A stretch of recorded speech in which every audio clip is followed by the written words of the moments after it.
Aloha from Oahu, and welcome to this webinar, which is part of the East-West Center Research Speaker Series.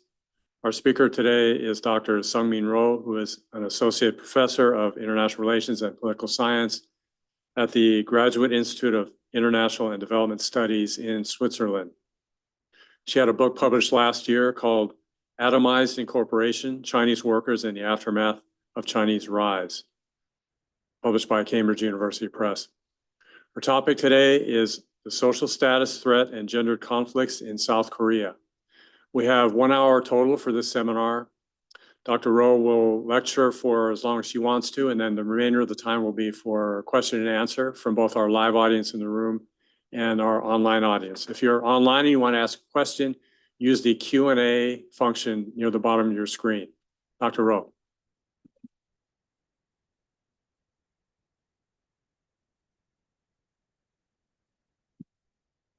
Hey.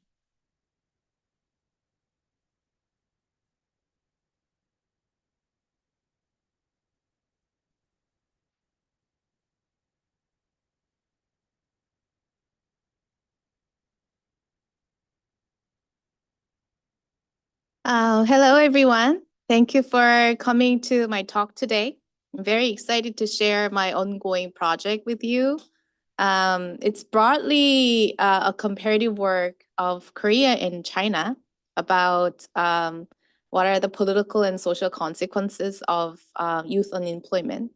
But today I'm presenting my data on Korea alone, but I'm happy to answer any questions if some of the audience is interested in the China part as well.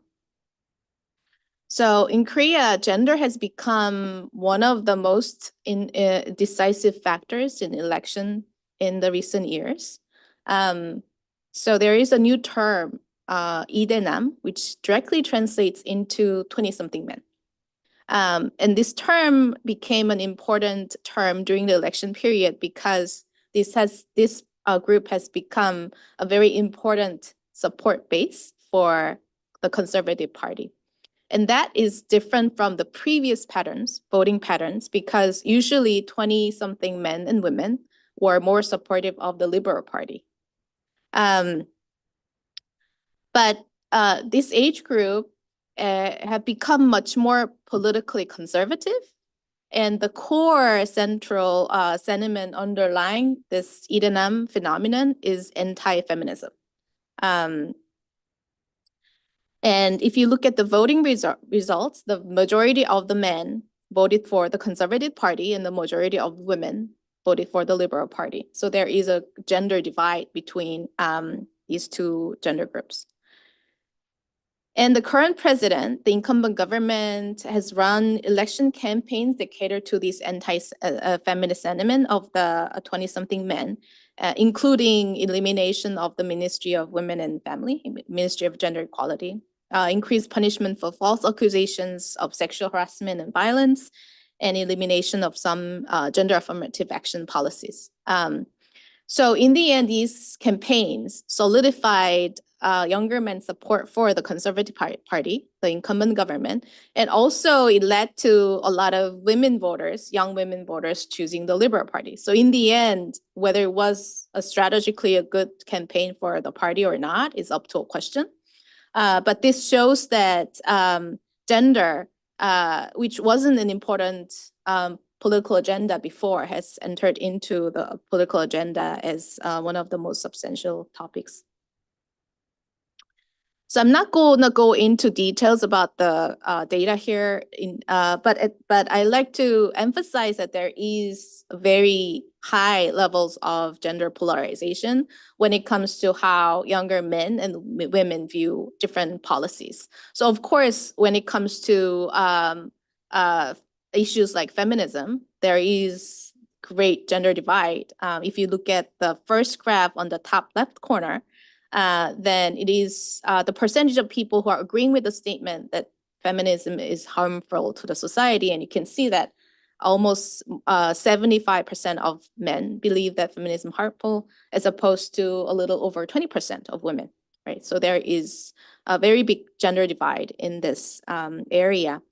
Some other areas don't show as much of a great gender divide, but still there is substantial difference between how men and women view different policies, including redistributed policies or attitudes toward China, or other types of gender-related policies such as gay marriage rights. But I'm going to touch upon these issues later on in the talk as well. So in the existing scholarly debate, there is a debate about how structural labor market changes in industrialized economies could translate into gender discontent, especially men's discontent about the society. For example, studies based in the US and Western Europe show that globalization, automation, deindustrialization all contributed to men's relative status decline and their feelings of loss. And this could have fed into the increasing anti-immigration sentiment, Brexit phenomenon, and the rise of the right-wing populism. But these studies mostly look at middle-aged men. So it's about the reaction to the loss of the status that they already had in the past, including the loss of the jobs that they used to have, for example, in manufacturing sectors. But it doesn't really say much about why younger men in some societies might have a strong outgroup antagonism, and outgroup antagonism as in an anti-feminist attitude, when they actually didn't have that status in the past. These are really young men in early 20s that we are talking about. So it is not that their jobs were taken away. It's not that the status they used to enjoy were taken away, but it's all about the subjective perception. So Korea could be different, and in China as well. Korea could be different from the US or Western Europe context in this literature because first, the structural labor market changes have affected new entrants to the labor market disproportionately.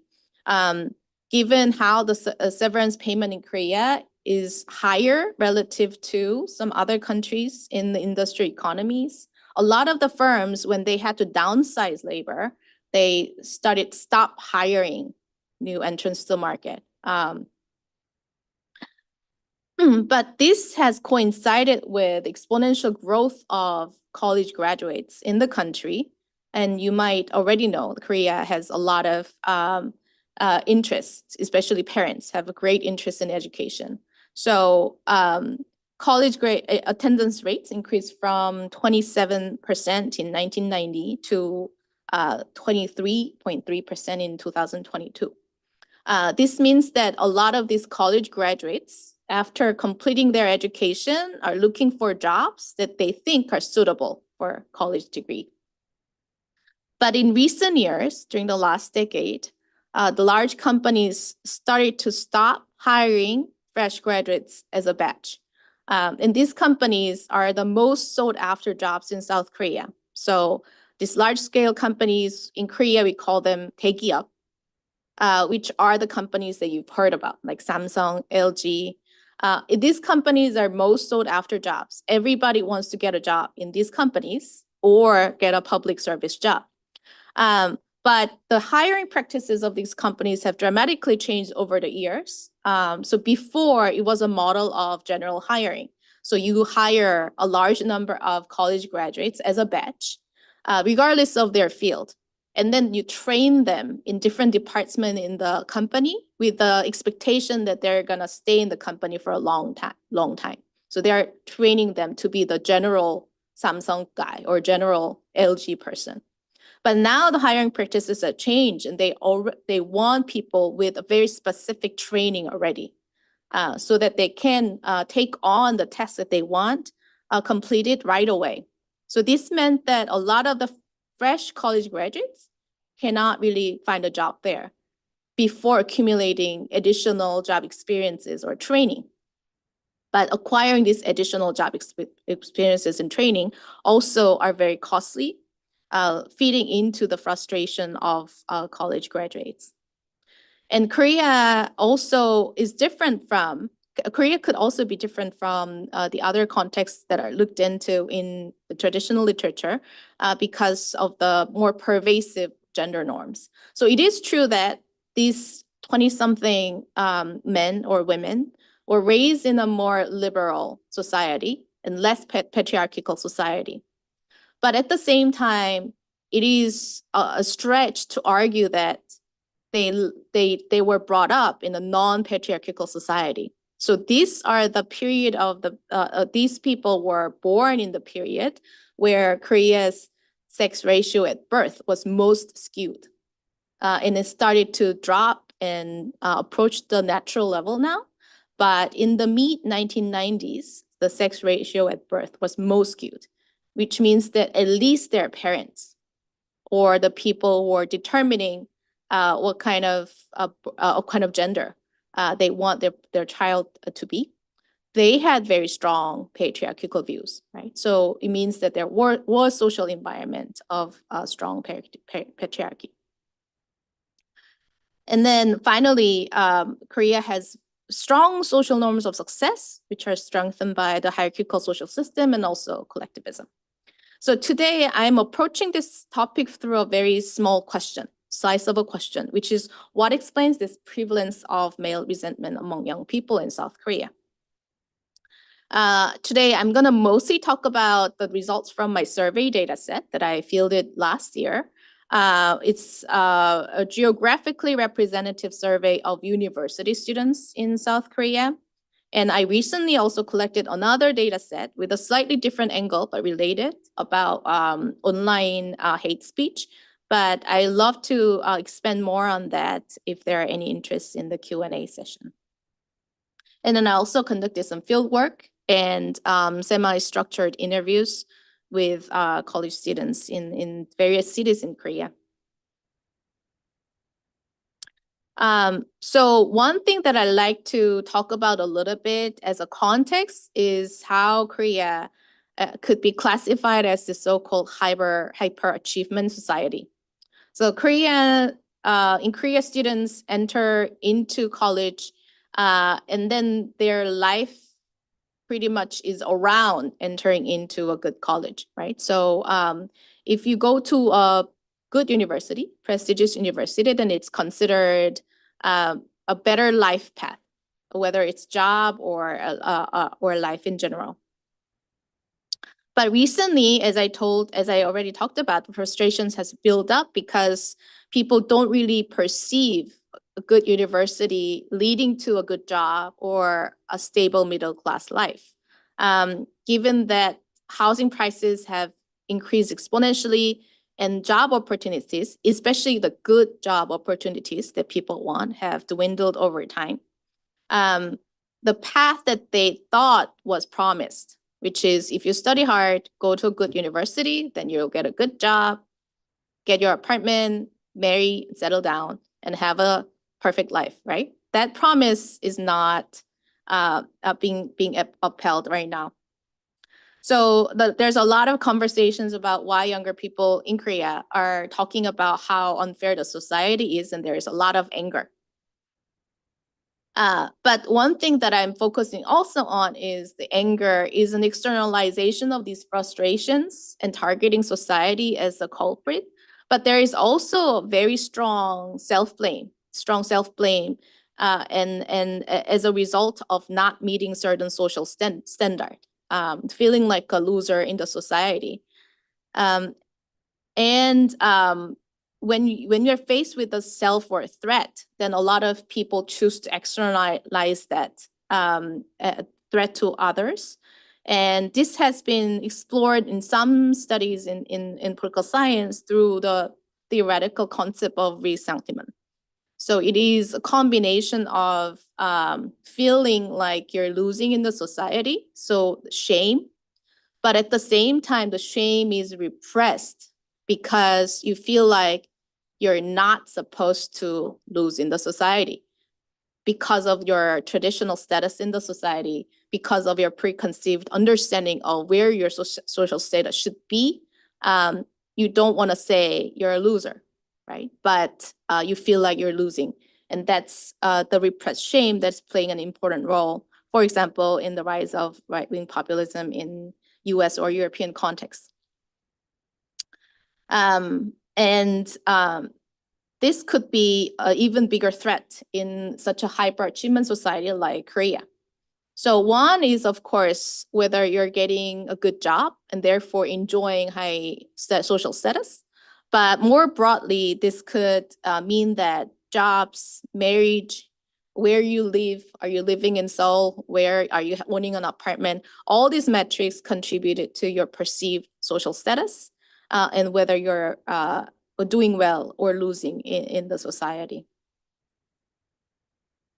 So first, the reason why I collected data based on the geographically representative sample of university students was with the assumption that when you get into good university, for example, the university in Seoul, there is even a term to call university in Seoul called In Seoul University, and that's considered to be a better university. Then this could mean that they have a better sense of social achievement. But what I found was that actually the gender polarization when it comes to people's views of feminism was even higher in better ranked universities. This is mostly driven by women vouching strongly for feminism at higher ranked universities than lower ranked universities. But it also means that if even for men, getting into a good university and attaining a good hakba doesn't necessarily translate into more tolerant attitudes toward gender equality policies. So a lot of these objective measures of whether you're doing well or not in the society didn't really come out as significant. So what came out as significant is mostly the subjective feeling of whether you're doing well or not. One statement that I looked at is whether people agree or disagree with the statement of I am less successful than others, or I should have made more efforts, which is a sentiment that captures self-blame. And then the third is about job market anxiety. It will be difficult to get a job that I want. And if you look at the data, there isn't much of a difference between men and women here, but you can see that even these like early 20s men and women, more than a third of the people believe that they're not successful than others. And there is a bit of correlation, of course, with the ranking of the university, but the correlation is not high, right? So even at people, Seoul National, Korea Yonsei universities are counted as the top universities in Korea, a lot of people feel like they're losing out because this is a subjective feeling of the relative success. And then almost 70% of the people are feeling that they should have made more efforts. And then they also have the job market anxiety. So I can't really get a job that I want. And then I measured male discontent with two statements. One was men are discriminated against more than women in this society. And second is dating is more favorable for women than for men. And you can see that close to 60% of men stated that men are being more discriminated than women in this society, as opposed to less than 10% of women. So there is stark gender polarization here as well. And to a lesser extent, but still you can see a large gender divide when it comes to the second statement as well. As a different way to look at gender discontent and how people view different roles of the gender, I also looked into three statements that capture people's understanding of what kind of roles different people should play depending on their gender. One was men should be favored in hiring when economy is doing badly. Men are better suited as politicians and men are better suited as business leaders. And here, the composite score of these answers to these statements also demonstrate that men and women have very different opinions about their role in the society. So I'm going to show you the results from some of my regressional analysis that show what is the relationship between the subject feeling of success or failure, including job market anxiety, and people's discontent around gender. So when I was looking at the statement of men are discriminated against more than women as a dependent variable, here in the left side of the graph, you can see the results for the male respondents, and the right side is for the female respondents. And you can see that the fact that they haven't made enough efforts, that I should have tried harder, and I am not as successful as others. These two variables came out as significant predictors of their views of male discrimination. So job market anxiety was positive. It had a positive effect, but it was not significant. And part of it is because there is some correlation between the correlation between the failure, I'm less successful than others, and job market anxiety, because people who think they're not going to get a job feel like they're not as succeeding as others. So if I enter only job market anxiety without the variable failure, then it becomes more significant. But this also means that people's broader sense of whether they're doing well in the society or not is a much substantial effect than job market anxiety alone. For women, it's interesting because the feeling that they're not as successfully as others actually makes them believe that men are more discriminated than women. And usually in the literature or the public discourse, people expect the other way, because one of the reasons why women, for example, are so strongly supportive of feminism these days, people have argued, is because they want social achievement, right? They want to succeed as a career woman. But patriarchal society is actually a barrier to that. So people assume that a lot of the feminists' support is driven by women's desire for meritocratic success. But I don't really find that in my data. And actually the other way around, in the sense that people who want meritocratic success and people feel like I'm not really doing well in this system, is actually contributing to women supporting anti-feminist tendencies. So it's actually opposite to what I've had expected initially. Similar patterns emerged for the second measure for male discontent, which is stating is more favorable for men than for women. Although for women, none of the factors actually became significant or substantive. And when it comes to the gender roles, what kind of role women and men should play in the society, here, it was only the feeling that they're not succeeding. They're predicting higher support for the statements that men should take on paid jobs, and then men should take leadership roles. And in here, female respondents also showed similar patterns as to the first measure of male discontent, which is that when they feel like they're not succeeding, they're more supportive of men taking on leadership positions and paid jobs.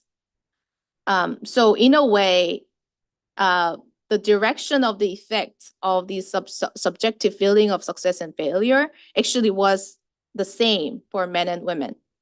And at the same time, when they feel like they're losing in the society, ironically, this means that they're actually strongly supporting the cultural and social status quo instead of trying to deviate from it.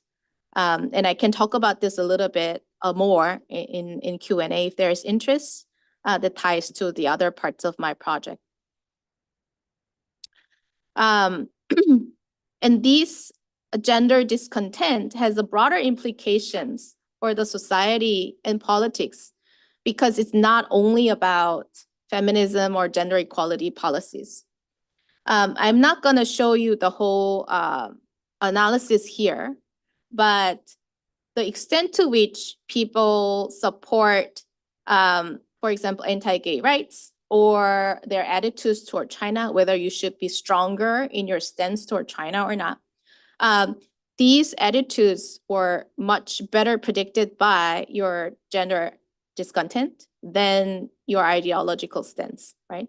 Because the people in the 20s, these young people, are not really ideologically solid, as in they claim themselves to be conservative or liberal, regardless of the context, right? They are actually swing voters in many sense.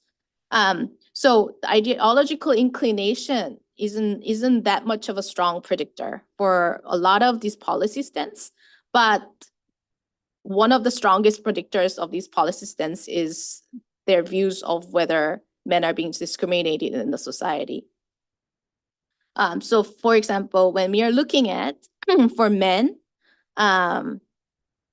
what is the relationship between the male discontent and their attitudes toward feminism, gay rights in China, then you can see that male discontent strongly predicts and strongly associated with these attitudes. As in, if you have a lot of discontent as men, then it actually predicts higher levels of anti-feminism, anti-gay rights, anti-China attitudes. And similar pattern goes for the gender norm. And for women, the direction is generally similar, although the extent of the effect is larger for men. And this also has implications for redistribute policies.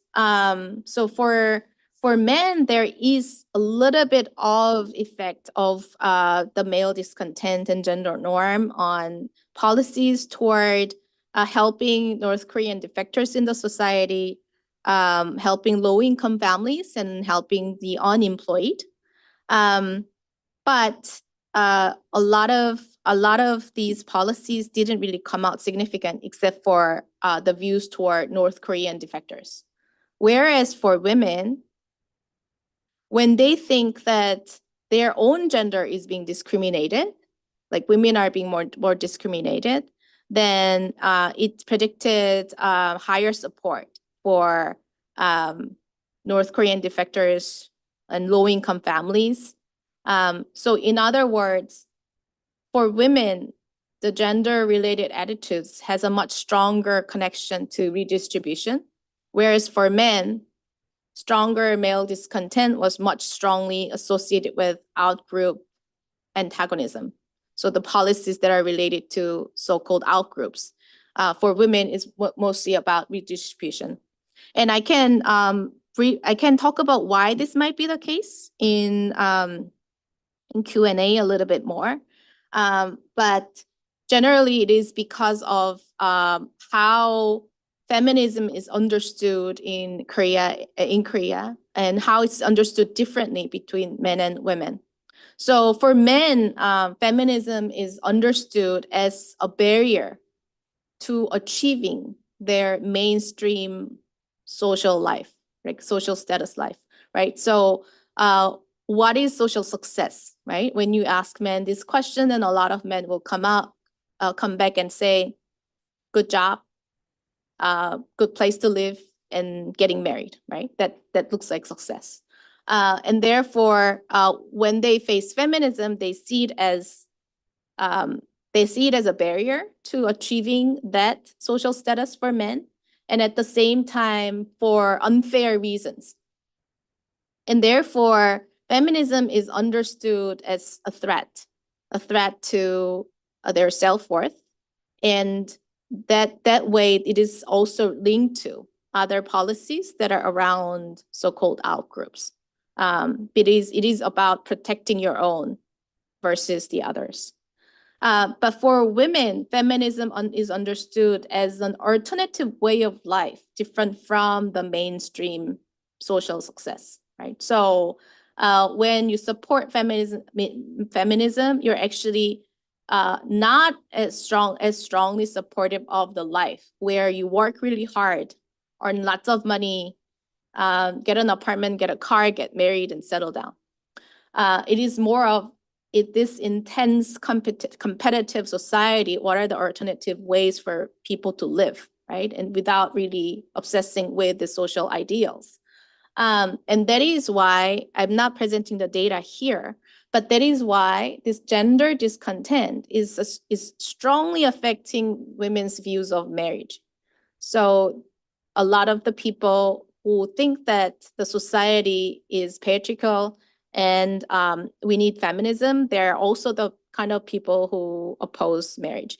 And if you look at the Korea news these days, it is you see a lot of news articles about low fertility rates in Korea and how they're plummeting, how people are not getting married. And of course, there is opposition to marriage on the men's side as well, but it's much stronger on women's side because they don't see this mainstream version of social ideal to be feasible. And they wanna look for a different path, right? So, and that's tied to their views of redistribution as well, right? So instead of pushing for growth alone, we want a little bit more balance. It has tied to their views of how much working hours people should have. Whereas for men, especially the ones that still want the success in society that's as defined in the mainstream way, they still want to get married. They still want to get a good job. They still want to get earn a lot of money and settle down. And therefore, their views of feminism and women's views of feminism actually diverge greatly, and it has different implications for other types of social and political issues that are beyond feminism. So today's talk, I mostly focused on what is the role of subjective perceptions of social success and failure.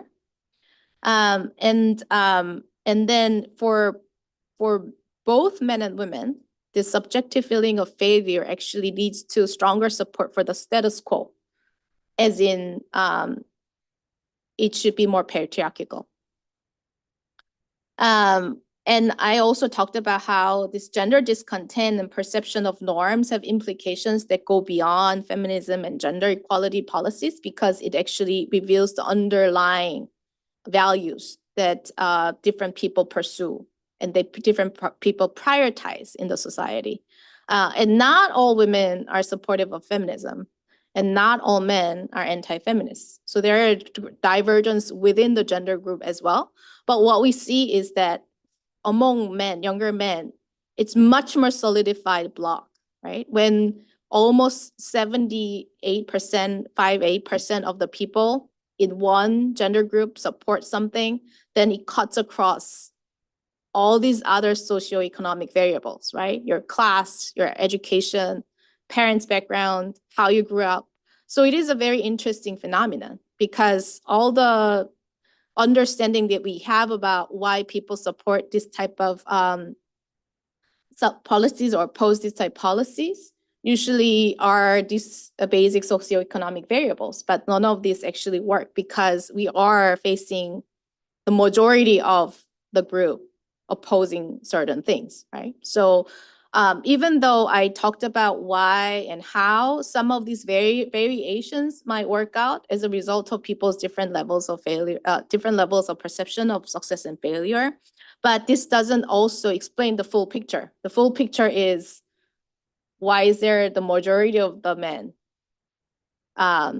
regardless of their backgrounds, are anti-feminist? And that is a little bit related to the other project that I'm working on that looks at social dynamics and how there is very strong in-group pressure for appearing anti-feminist among men as well. So we have to also look at social dynamics and also the communications and dialogues that are taking place in society, including the type of information and dialogues that are promoted by politicians. But this shows that there is something interesting that's going on in the society where gender has become a very important entry point for understanding not only people's views of gender-related policies and social phenomena, but also their views of other parts of the society and politics. So it actually is a very important lens through which they see the world. And the perception of gender-specific discrimination against your own gender group affects men and women differently. So for men, it is mostly about strong outgroup feeling. For women, it is more about redistribution in the society.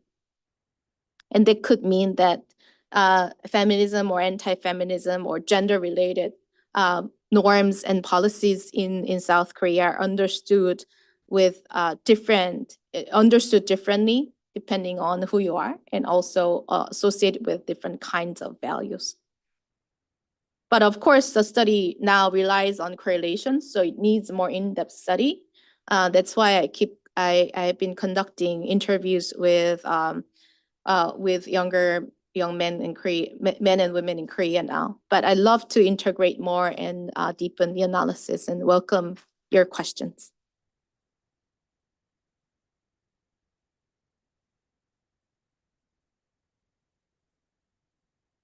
We'll begin our question and answer session now. There are several online questions already waiting, so I'll start with one of those. To what degree do you think the recent fertility decline and gendered questions about military or other national service has affected younger middle-class male disaffection and anti-feminist or anti-foreign externalization? Is that qualitative or historical variable considered in your study? Should I answer all the questions as I go along, or collect a few and then? We usually do one at a time. Okay. Okay, yeah, thanks for the great question. So low fertility rates in military service are different but related topics for this gender antagonism. But I don't necessarily treat these as causes of antagonism, right? So the low fertility rate, in some part, I believe, is a consequence of gender conflict, especially given that how women don't get to believe that certain marriages work out for them when a lot of men display strong anti-feminist beliefs. And one of the other studies that I'm working on is looking at how the absolute absence of discussion around gender issues face-to-face is contributing to that dynamic, because nobody talks about gender in person. Like in universities, professors don't want to teach gender-related courses because they think it's going to lead to conflict. So a lot of people avoid those topics in person because they don't want to face conflicts. But a lot of intense, insulting, aggressive conversations are taking place online. And the people that estimate or assume what other people believe about these issues are all driven by online dynamics. And therefore, for both men and women, they believe that the other party will be very aggressive towards what they believe in, especially women who are have a stronger inclination to feminist ideas. They believe that most men are going to be very hostile and aggressive. So in this context, people have told me, like, how can I find the person and settle down as a family, because they won't really resonate with my values, and those values are very important. So in a way, low fertility rates could be seen as a consequence. It's not the only cause, right? The gender conflict is not the only cause, because there are a series of other factors that could contribute to low fertility rates, but it is one contributing factor. The military service is also highly debated topic, and usually that's what people say about why they oppose anti-feminism, because women are not taking equal parts and obligations and only want certain rights. But at the same time, my observations, including but also other studies out there included, I don't necessarily believe that that is the cause of why people have become anti-feminists. A lot of men become anti-feminists. This could be one of the reasons that people state as element of discrimination against men. But military service has been in Korea for such a long time, right? And it's not like that there was stronger structural changes around military service over the years.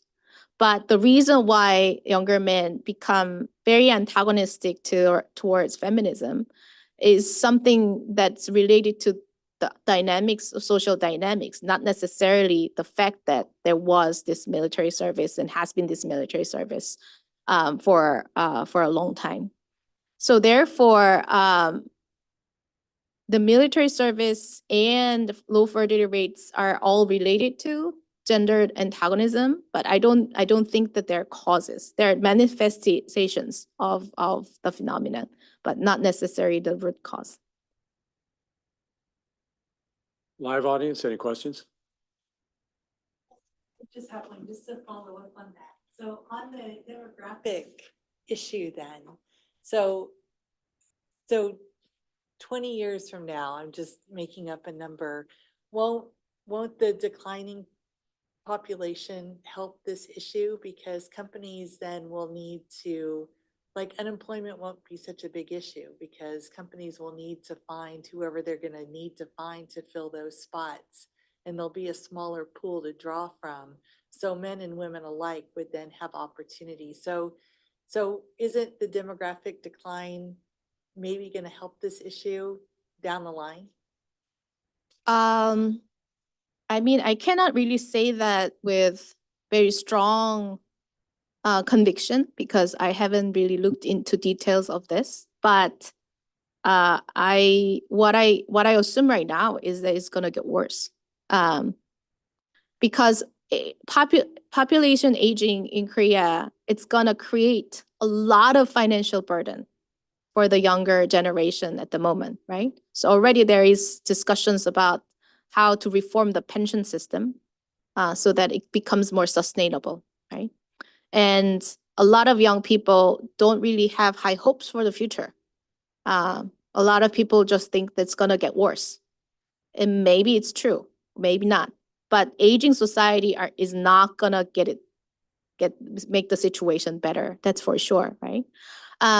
So as I was explaining during my talk, when the resources are getting smaller, right, then there will be different types of reactions to that situation, right? And while what we witness in Korea and some other parts of the world is that interacting with local contextual cultural factors, some people use certain identity as a lens through which to look at who is taking my resources, right? Why am I enjoying less resources than before? Or why am I enjoying less resources than what I expected? So in this context, I believe without fundamental changes in how we approach this topic, politically, socially, it will be very difficult to make the situation better.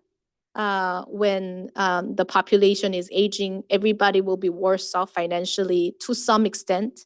Of course, there are unequal effects for different types of people, but in general, there will be more financial burden. Yeah. I'm going to ask you about the possible effect of two different forces on perceived male and female roles in Korean society. First is Japanese colonialism, and the second is K-pop. Mm-hmm. Can you restate the question, please? Yes, maybe we take them one at a time. Okay.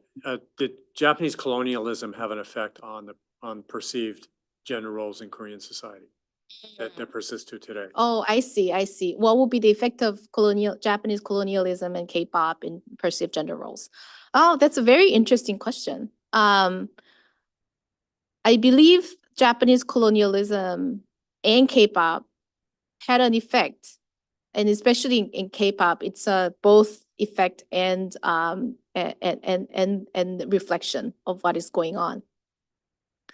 But at the same time, it's hard to say that Japanese colonialism has such an enduring effect in society until now, because especially when we are talking about the younger generation, right? This younger generation actually grew up in a different social and cultural context, right? So Korean society, because of the Confucius influence, has always been patriarchal, right? I'm not sure about like 2000 years ago, but a lot of the contemporary history and a lot of the Joseon dynasty, the country was run with very Confucius moral and philosophical ideology. So Japanese colonialism could have had an effect, and maybe some of them that is lingering. But at the same time, I don't think what we see today can be contributed to that, given a lot of the transitions and changes in the society in the meantime. K-pop, on the other hand, is a different question, because K-pop is an industry that caters to mostly women, right? I'm not saying that there are not male fans of K-pop, but K-pop industry caters to women, right? So it is actually creating the ideal version of what Korean women want out of men. And that's why, I mean, this is jokingly, but to some extent it's true. Like a lot of my non-Korean friends think Korean men are like K-pop stars. And I'm like, well, if they're just walking in the streets, why would we idolize them, right? It is because it is idealized version, like idealized version of men in K-pop that are appealing to a lot of Korean women. That's my own personal opinion. So therefore, K-pop industry isn't so much of, I think, driving force behind gender roles, but more of a manifestation of some desires that are not being fulfilled at the moment.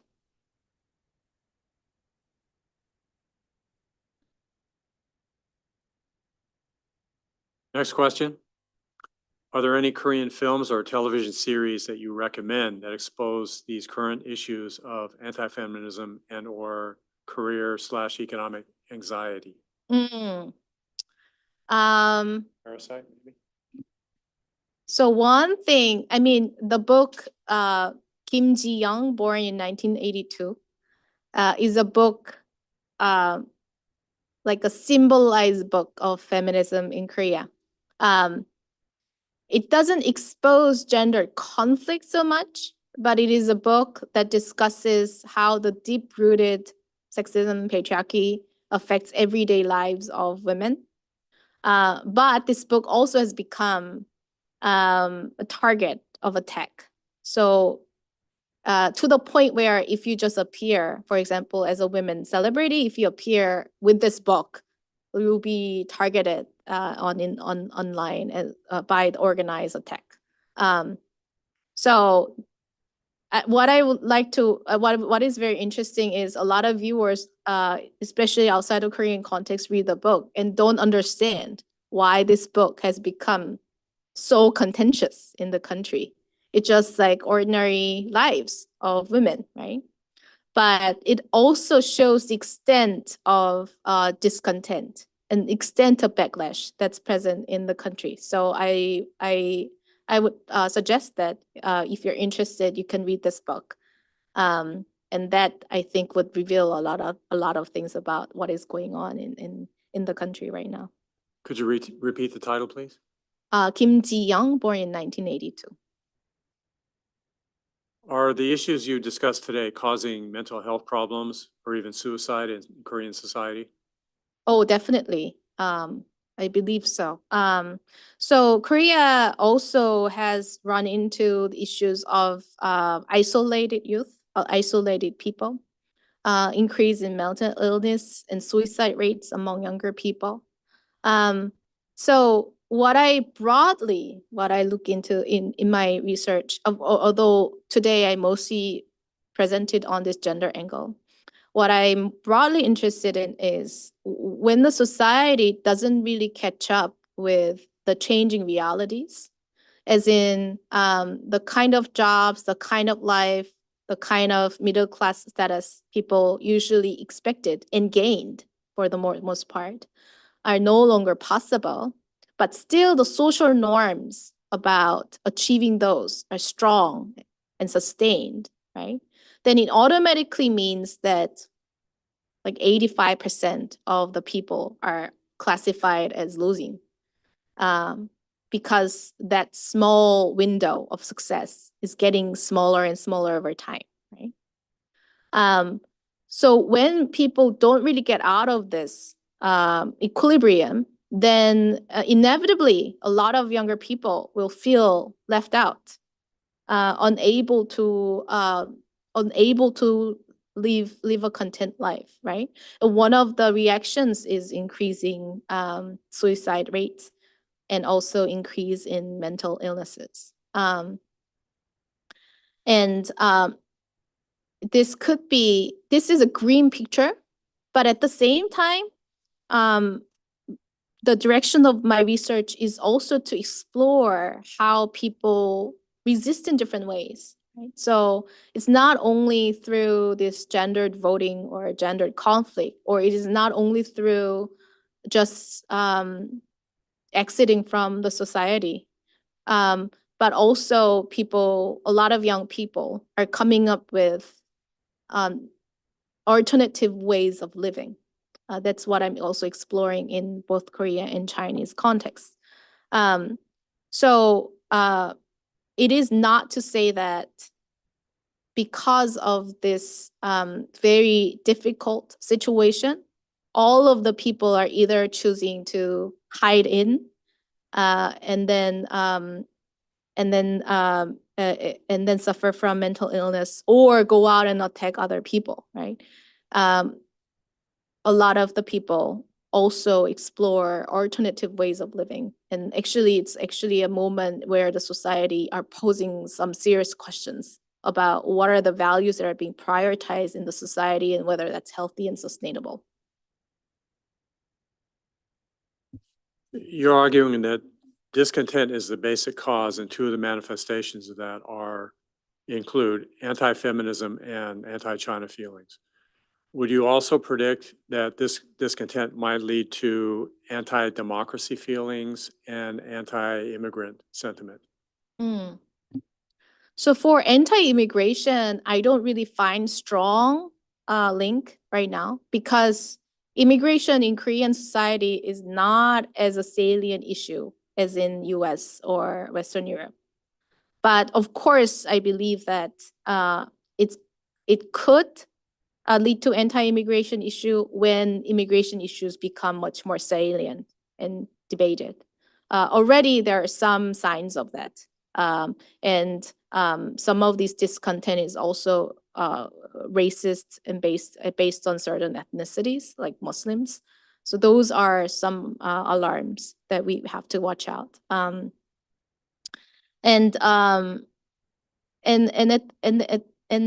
the same time, these issues that are classified as attacks from outside could be a lot of different issues. But what is important and interesting is why certain issues become much more core to this sentiment than others. I think that's something that we want to look into more in future research. But the underlying structure, the underlying mechanism will be what I believe is going to be sustainable, in the sense that the discontent could actually fit into opposition to a range of outside groups, depending on how outside groups are defined and communicated, etc. And in terms of anti-democracy, that is also a very interesting question.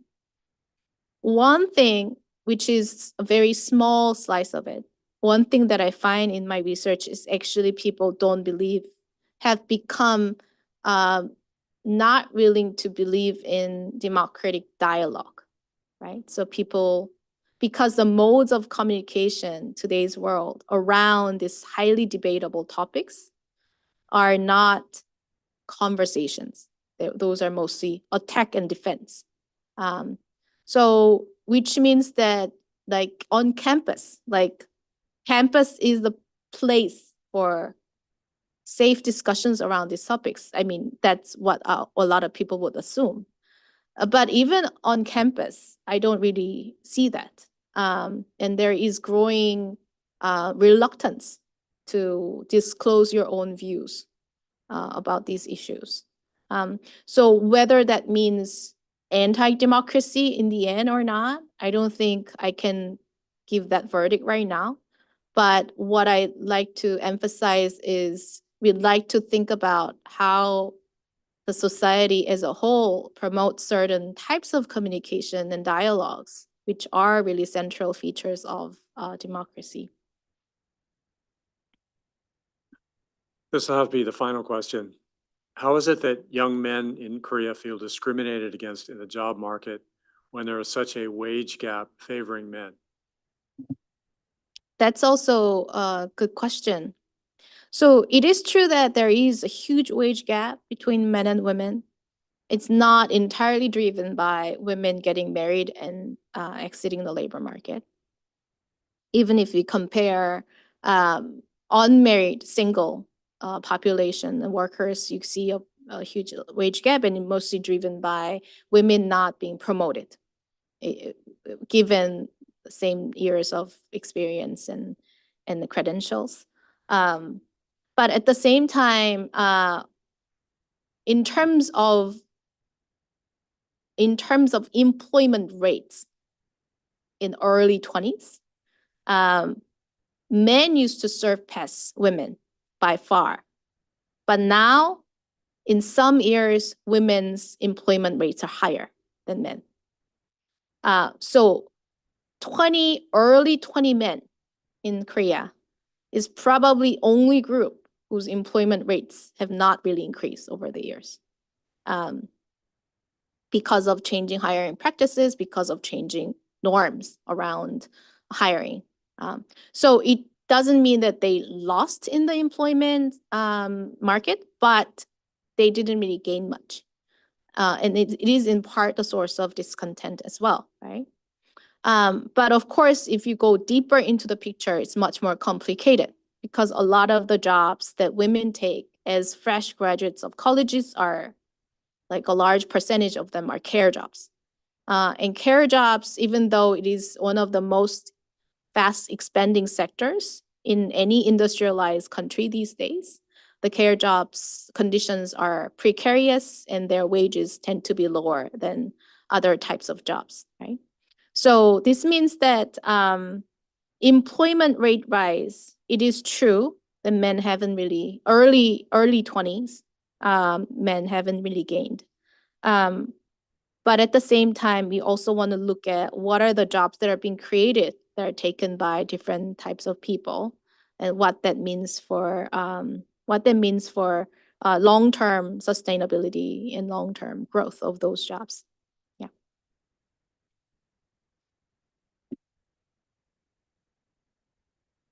Please join me in thanking Dr. Rowe for a great presentation. And thanks to all of you for attending, both our in-person audience and our online audience. This is a continuing series. We'll have another East West Center Research Speaker Series webinar on September 18th. We're still working out the details, but details will be forthcoming. Perhaps you're going to email message or you can check our website. Until then, ahui ho.